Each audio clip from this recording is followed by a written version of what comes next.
接下来一位呢，也是韩国的朋友啊，我们有请金东春教授。金东春教授是韩国圣公会大学的名誉教授，他将带领我们回顾历史，从一个非常关键的视角，就是非殖民化啊，他将分析冷战如何阻碍了东亚的非殖民化的进程。我们有请金东春教授。 예, 반갑습니다. 글로벌 사우스 포럼에 초대해 주셔서 고맙습니다.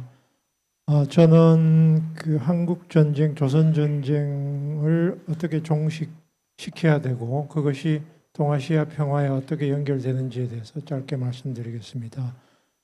조선 전쟁은 매우 복잡한 전쟁이고요. 2차 대전이 끝난 다음에 5년 만에 발생한 전쟁입니다. 이 전쟁은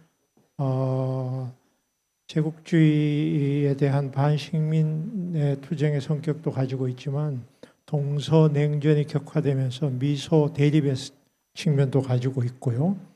그 다음에 내전에서 시작해서 국제전으로 발전된 그런 전쟁이기도 합니다. 그리고 이 전쟁은 90년대 이후에 러시아에서 공개된 자료에 의하면은 북한의 김일성의 그 침략에서 시작된 것은 사실이나 그 마오쩌둥과 스탈린이 깊게 개입한 그런 전쟁이기도 하죠.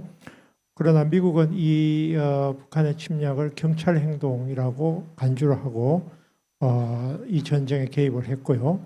이 전쟁의 성격을 자유와 공산의 투쟁이라 이렇게 봤습니다. 그리고 공산주의를 악마화했습니다. 그러나 미국이 이 전쟁에 개입한 중요한 목적은 일본의 방위에 있었습니다.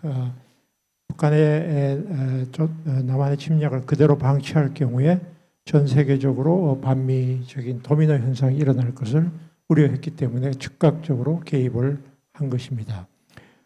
그러나 이 전쟁은 기본적으로 일본의 패망을 전후한 전후 처리, 즉 탈식민화 과정에서의 좌절, 실패에 기인한 것이라고 볼 수가 있겠습니다. 미국과 소련이 남북한을 분할 점령을 했고 그것이 결국은 남한에서의 내전 그리고 남북한의 전쟁으로 발전한 것입니다. 이 전쟁은 정치학자들에 의하면은 제3차 대전의 기능적인 대체물이다라고도 부르고 있습니다.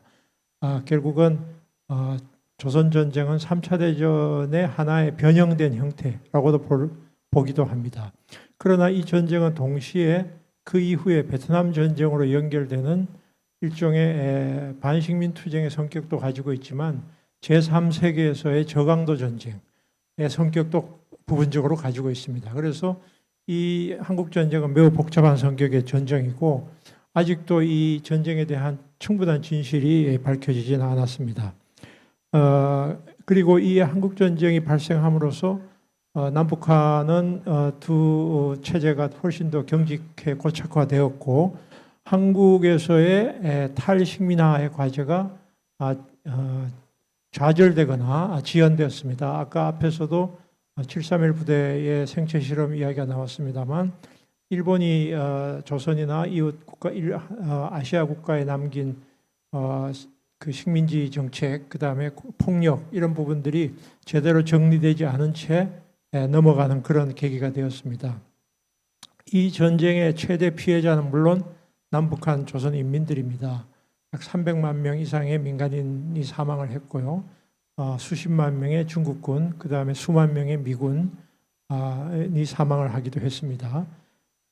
이 전쟁에는 그리고 대량 학살이 발생한 전쟁이기도 하죠.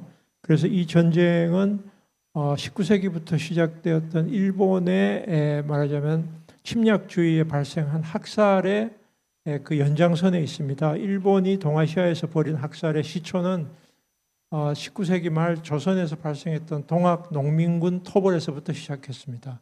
이 토벌 작전에서 학살이 시작되었고 그것이 1919년 한국에서의 만세운동에 대한 학살, 그 다음에 만주에서의 조선인 독립근거지에 대한 학살, 그 다음에 여러분들이 잘 알고 계신 난징대 학살로 연결이 되고 그 하나의 시퀀스 속에 있는 학살이고 그 학살의 이후에는 베트남 전쟁에서 발생했던 학살 사건, 그 다음에 인도네시아의 학살 사건, 이렇게 동아시아의 학살의 한 시퀀스 속에서 한국 전쟁이 위치해 있다. 이런 측면도 우리가 같이 살펴볼 필요가 있습니다.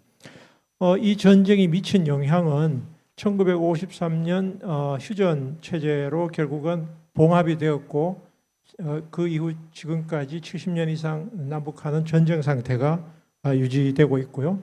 그러면서 이 전쟁 중에 샌프란시스코 이른바 강화 조약이 맺어지게 되죠. 이 과정에서 결국은 일본이 국제 질서에 복귀하게 되는 계기가 되는 것도 바로 이 조선 전쟁입니다. 일본이 이른바 미국의 일본 식민지 지배가 종식이 되고 일본이 국제 미국의 파트너로 들어오게 되면서 일본의 조선에 대한 식민지 책임 문제는 전부 다 이월되거나 유야무야되고 동아시아에서 일본이 경제적인 강자로 다시 부상하게 되는 그런 계기가 되는 것 같습니다.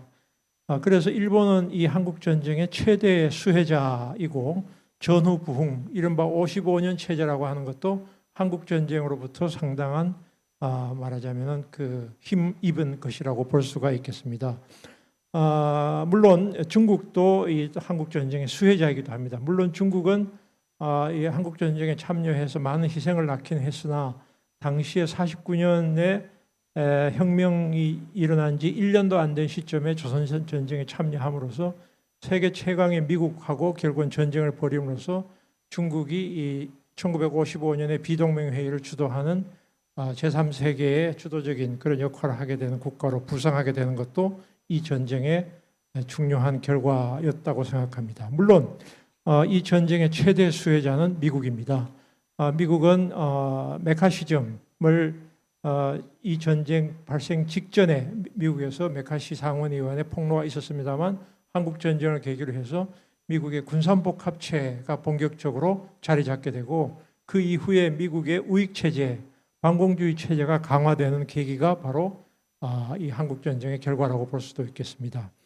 대만 역시 만약에 한국 전쟁이 발생하지 않았다면 미칠함대가 곧바로 투입이 되었는데요.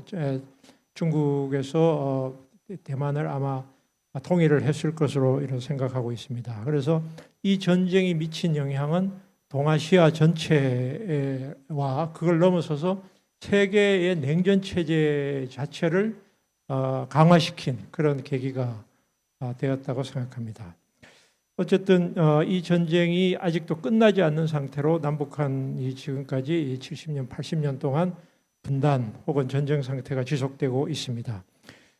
그런데 이제 최근에 그 시진핑 대통령은 일기에 하노이 회담을 통해서 한국 전쟁 종전에 대한 약간의 시사를 했습니다만 그것이 사실상 미국이 진정한 한반도의 평화를 가져오려고 하는 의지와는 무관한 것이라는 것이 드러났고 이번에도 며칠 전 에이펙 회담에서 트럼프가 한국에 방문을 해서 김정은을 만나려고 몇 번 그 사인을 보내기도 했으나 북한은 여기에 대해서 반응을 하지 않았고 내년 4월 중국에 다시 방문해서 김정은과 만나려고 하고 있습니다. 이것은 결국은 미국의 동아시아에 대한 평화 의지와는 관계없이 트럼프 개인의 어쨌든 그 영웅 심리라든지 이런 그 고립주의 이런 거하고도 관계가 있다고 생각합니다.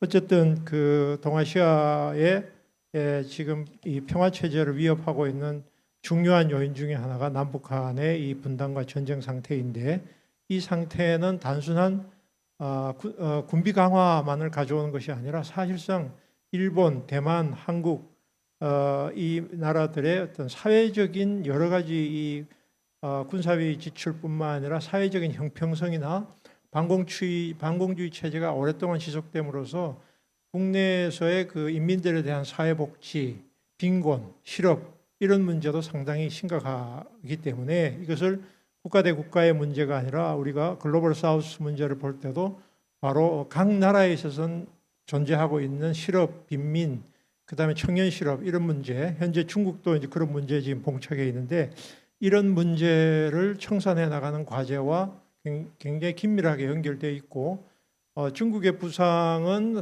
한국인들에게는 약간의 공포를 가져오는 측면도 있습니다. 왜냐하면 지난 500년, 1000년 동안 중국의 주변국 가장 가까이 있는 한국은 이 일종의 중국과의 4대 관계를 유지해 왔기 때문에 한국은 미국, 중국 사이에서 굉장히 곤란한 처지에 지금 놓여 있고 이런 부분들이 앞으로 남북한이 평화 체제로 가게 됨으로써 어느 정도의 완충지대 역할을 하게 되면 훨씬 더 한반도 평화뿐만 아니라 동아시아 평화에도 긍정적인 역할을 가져올 것으로 기대하고 있습니다. 그래서 이 한국 전쟁을 종식시키는 문제는 동아시아 평화를 모으는 것이 아니라 전 세계 질서를 바꾸는 그런 문제하고 연결되어 있다는 사실을 우리가 같이 생각할 필요가 있다고 생각합니다.